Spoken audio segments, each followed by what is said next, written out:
Oke Bang Andi, selaku dari kuasa hukum dari Bapak AKBP Dalizon sendiri terkait dengan sidang hari ini seperti apa agendanya? Penundaan?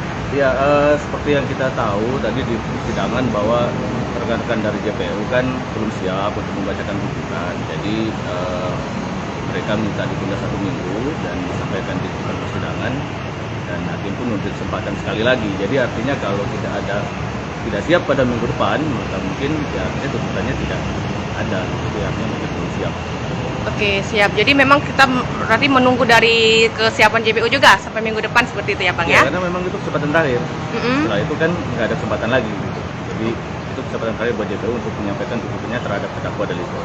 Baik, Bang, menyinggung dikit soal pengakuan dari Bapak AKBP Dalizon sendiri yang menghebohkan publik terkait dengan adanya aliran dana ke atasan setiap bulannya. Itu kan disampaikan beliau yang kita dengar berdasarkan fakta persidangan seperti itu. Ada tanggapan sedikit tidak Bang yang ingin disampaikan atau ditekankan oleh JPU, maksud kami kuasa hukum sendiri gitu? Ya, kita harus menghargai dan berpatokan pada fakta persidangan ya. Artinya kan sebuah fakta persidangan itu merupakan suatu fakta yang tidak bisa tersampingkan dalam kasus ini.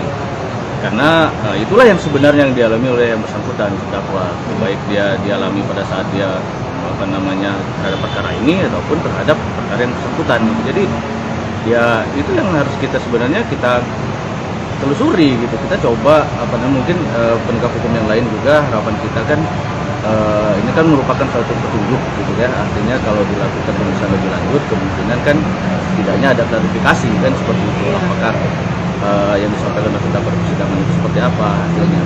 Jadi kalau tanggapan kita ya ini merupakan sebenarnya suatu keberanian bagi seorang terdakwa untuk menyampaikan apa yang dialami terhadap kasus yang dihadapi. Setoran 300 sampai 500 juta per bulan ke atasan Kombes Pol AS, kita sebut atasan dari Bapak AKBP Dalizon, itu seperti apa? Bisa diulang sedikit tidak Bang? Kronologinya gitu berdasarkan yang didengar. Kalau yang kronologisnya sendiri kan kita nggak tahu pasti, tapi kan itu keterangan beliau di persidangan yang artinya kan ya beliau yang tahu dan oknum-oknum tertentu. Nah itu yang perlu sebenarnya kami juga dalam hal ini ya penasaran juga seperti apa kebenarannya kan itu. Nah itu mungkin bisa terjawab ketika adanya ya klarifikasi dari pihak-pihak yang bersangkutan yang mungkin dalam hal ini disebut-sebut di dalam persidangan yang terdakwa. Jadi kalau tanggapan seperti apa terhadap hal itu sendiri ya kami pun ya mengacu pada persidangan gitu. Jadi itulah yang kami sampai sekarang pun penasaran seperti apa gitu. Tapi memang ada ya Bang pengakuan dari AKBP Dalizon sendiri terkait dengan setoran 300 sampai 500 juta ke atasan gitu. Ya itu kemarin di persidangan kan kita dengar sendiri. Jadi kalau sudah di persidangan itu kan menjadi suatu fakta dan dia berbicara di depan hakim itu kan berdasarkan hati nurani dan apa yang dirasakan gitu. Jadi artinya ya kita bisa nilai sendirilah. Ada bukti cek nggak Bang dari? Nggak ada. Kalau bukti-bukti ya saya yakin hal-hal seperti itu mungkin kalau ada buktinya sudah lama mungkin diproses. Tapi ini kan keterangan di persidangan. Yang ditagih itu Bang? Yang katanya ditagih? Yang ditagih kan kemarin kita dengar ada pernyataan terkait dengan pertanyaan jaksa, ada percakapan seperti itu ya terkait tanggal-tanggal tertentu. Ya, dan itu kemarin kalau nggak salah teman-teman pewarta juga mendengar bahwa itulah yang dimaksud dengan yang tanggal 5 batasnya itu ya.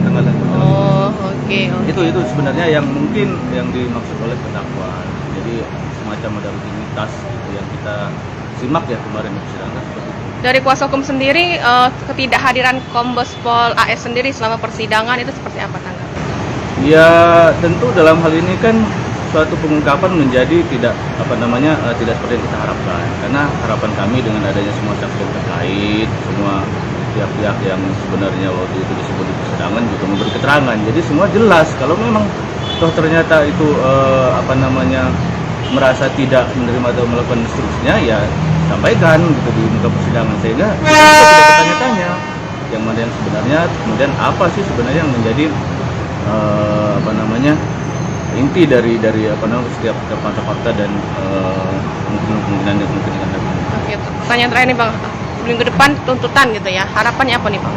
Ya harapan kita kalau teman-teman JPU berdasarkan tuntas di persidangan kan artinya kan dari awal kita sudah melihat bahwa tidak ada pemaksaan dari Pak Daliton terhadap pihak-pihak tertentu.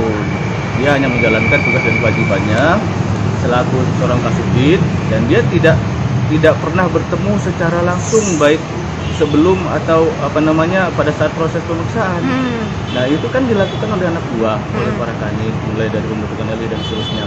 Baru kemudian setelah berjalannya pemeriksaan dan adanya hasil penyidikan, baru para pihak tertentu yang hadir kan untuk beliau. Nah orang silaturahmi ya tentu diterima dengan baik gitu kan. Toh ternyata pada saat silaturahmi itu mungkin ada kesepakatan atau ada yang disampaikan, ya itu kan menjadi artinya percakapan ketika mereka bertemu kan. Nah, tapi dari fakta-fakta persidangan kalau kita nilai dari awal bahwa memang ada keaktifan dari pihak-pihak dinas PUPR yang menghubungi terdakwa, sehingga dan sampai akhirnya mereka menawarkan sesuatu, dan kemudian karena sifatnya mungkin Pak Daliton memang baik, jadi dia mau membantu. Jadi itulah yang ternyata menjadi sebuah perkara pada ujungnya kan, karena mungkin berawal dari kesepakatan kemudian ada istilahnya itu perjanjian kan. Ada harapan tidak Bang pihak-pihak yang banyak disebut ini juga ikut didalami lagi peran gitu oleh penyidik? Ya sebenarnya kita kalau mau melakukan penegakan hukum secara objektivitas memang harusnya semua dilakukan penelusuran lah. Harapan kami ya biar kita tahu faktanya gitu. Jadi kita semua tidak bertanya-tanya. Saya yakin juga semua bertanya-tanya apa sebenarnya. Nah, sebab itu maka perlu adanya klarifikasi dari pihak terkait. Oke, siap. Terima kasih. Seperti itulah yang bisa kami sampaikan ya. Oke, terima kasih Bang. Terima kasih, ya. Jangan lupa subscribe, share, komen, dan like ya.